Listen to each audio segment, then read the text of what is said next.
समदोषा समाग्निश्च समधातु मलक्रिय प्रसन्नात्मेन्द्रिय मन स्वस्थ इति विद्यते। जी हाँ मित्रों, आयुर्वेद में संपूर्ण स्वास्थ्य की जो परिभाषा बताई गई है उसमें यह कहा गया है कि जब तीनों दोष सामान्य हो, अग्नि बैलेंस हो, धातु ठीक हो और मल क्रिया यानी मल अच्छे से निष्कासित हो।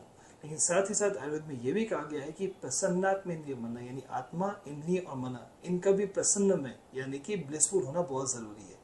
जी हाँ दोस्तों, आज हम बात करने जा रहे हैं आयुर्वेद में चिकित्सा विधियों की।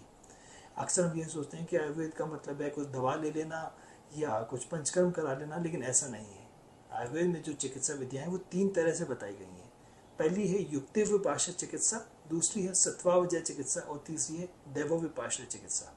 आइए इनको एक एक करके समझते हैं। युक्ति विपाश्य चिकित्सा, इसका मतलब जब कोई रोगी या कोई पेशेंट हमारे पास आता है, हम उसका नाड़ी विज्ञान यानी कि नाड़ी से उसका डायग्नोसिस करते हैं, पल्स डायग्नोसिस करते हैं, उसके रोग को जानते हैं, फिर उसको डाइट, डेली रूटीन या जो भी लाइफस्टाइल मॉडिफिकेशंस हैं या उसको कुछ दवा देनी है या अगर उसको किसी भी तरह का कोई पंचकर्म उसको बताना है तो ये सारी चीज़ें बताई जाती है और इसके थ्रू उसका ट्रीटमेंट होता है। दूसरी चिकित्सा है सत्वावजय चिकित्सा। ये देती है आपको मानसिक बल। जी हाँ, जब भी कोई रोगी आता है उसको कहीं ना कहीं मानसिक वीकनेस होती है, अवसाद होता है, स्ट्रेस होता है, एंजाइटी होती है। तो ऐसे में ध्यान, योग, प्राणायाम के द्वारा उनको समझाया जाता है कि कैसे आप अपने ब्रेन को रिलैक्स कर सकते हैं, ब्रेन को शांत रख सकते हैं और आप मानसिक रूप से अपने मन को खुश रख सकते हैं।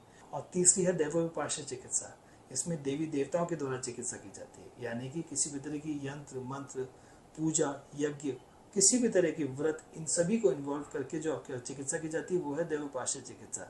इसको भी करने का बहुत महत्व बताया गया है, क्योंकि अगर मान लीजिए कोई भी रोगी कोई दवा देने से ठीक नहीं हो रहा है या सत्वावजय चिकित्सा से भी ठीक नहीं हो रहा है तो वहाँ हम दैवोपाश्य चिकित्सा को जरूर सम्मिलित करते हैं, क्योंकि आखिरकार आयुर्वेद में बताया भी गया है कि शरीर, आत्मा और मन, जब इन तीनों का सामंजस्य होगा तभी आप परफेक्ट हेल्थ को पाएंगे। इसीलिए दोस्तों, इन तीनों ही चिकित्सा विधियों का अपना अपना महत्व है।